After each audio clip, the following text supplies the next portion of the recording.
Hello and welcome to my channel, and welcome to this week's Wednesday Interlude, in which I turn the spotlight on Jean Plaidy, the historical novelist. Jean Plaidy was born as Eleanor Alice Burford in Canning Town, London, in England on the 1st of September 1906. She was captivated by the city of her birth. "I consider myself extremely lucky to have been born and raised in London," she later wrote, "and to have had on my doorstep this most fascinating of cities, with so many relics of 2,000 years of history still to be found in the streets. One of my greatest pleasures was, and still is, exploring London. Circumstances arose which brought my school life to an abrupt termination, and I went hastily to a commercial college, where I studied shorthand, typewriting and languages, and so I set out to solve the problem of earning a living." Eleanor left school at the age of 16 and went to work for a jeweller in Hatton Garden in London, where she weighed gems and typed. In her early 20s she married George Percival Hibbert, a wholesale leather merchant about 20 years older than herself, who shared her love of books and reading. After her marriage, Hibbert achieved the financial independence she needed to realize her desire to write. She later said, "I found that married life gave me the necessary freedom to follow an ambition which had been with me since childhood, and so I started to write in earnest."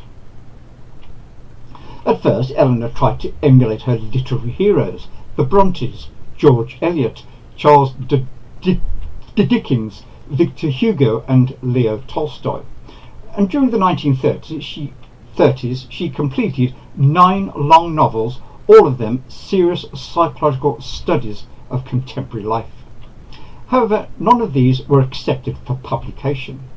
Determined to succeed, she tried her hand at short stories for newspapers such as the Daily Mail and Evening News. The literary editor of the Daily Mail was credited with steering her writing in the right direction. He told her, "You're barking up the wrong tree. You must write something which is saleable, and the easiest way is to write romantic fiction."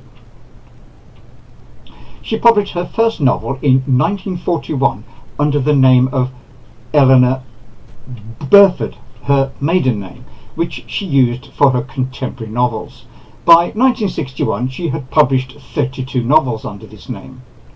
From 1950 to 1953 she wrote 4 novels as Elba Ford. From 1952 to 1960 she used the pseudonym Kathleen Keller for 8 novels. And from 1956 to 1961 she wrote 5 novels as Eleanor Tate. In 1960 she wrote her first Gothic romance under the name Victoria Holt, and also wrote 1 novel under the name Anne Percival. By the time of her death, Hibbert had sold 75 million copies, translated in 20 languages under the name Victoria Holt. In 1989, the Romance Writers of America gave her the Golden Treasure Award in recognition of her significant contributions to the romance genre. She was a prolific writer who published several novels a year in different literary genres, each genre under a different pen name: Jean Plaidy for fictionalized history of European royalty, Victoria Holt for Gothic romances, and Philippa Carr for multi-generational family sagas.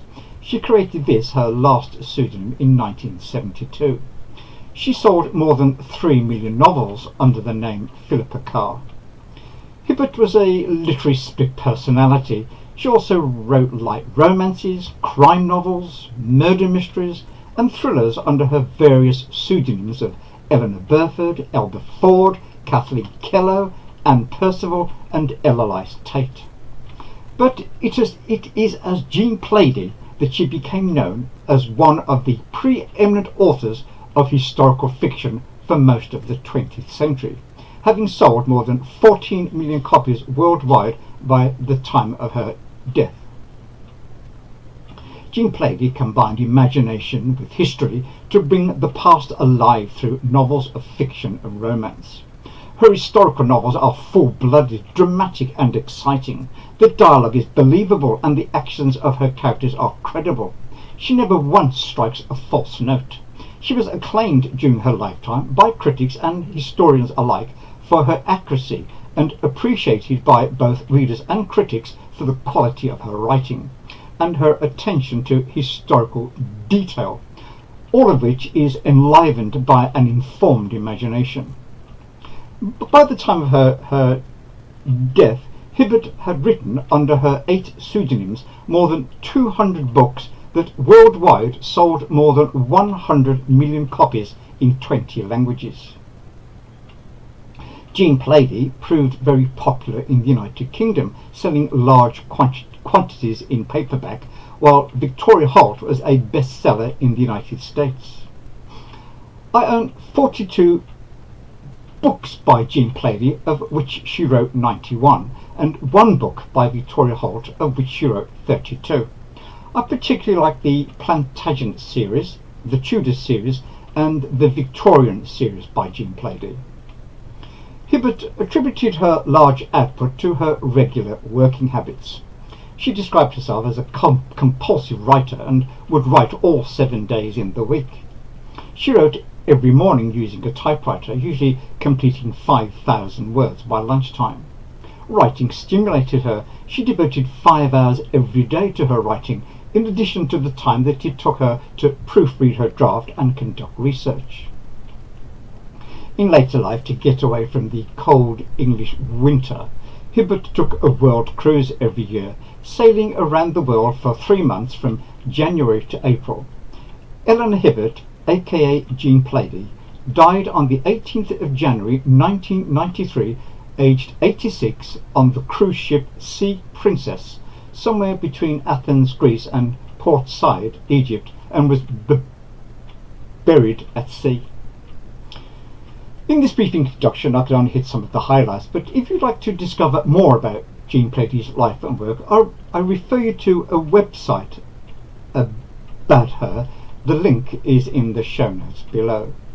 Let me know in the comments below if, after hearing about Jean Plaidy as an historical novelist, you're not tempted to try reading some of her works. They are all easily obtainable. So that's all, folks, but I'll be back soon with another Booktube video.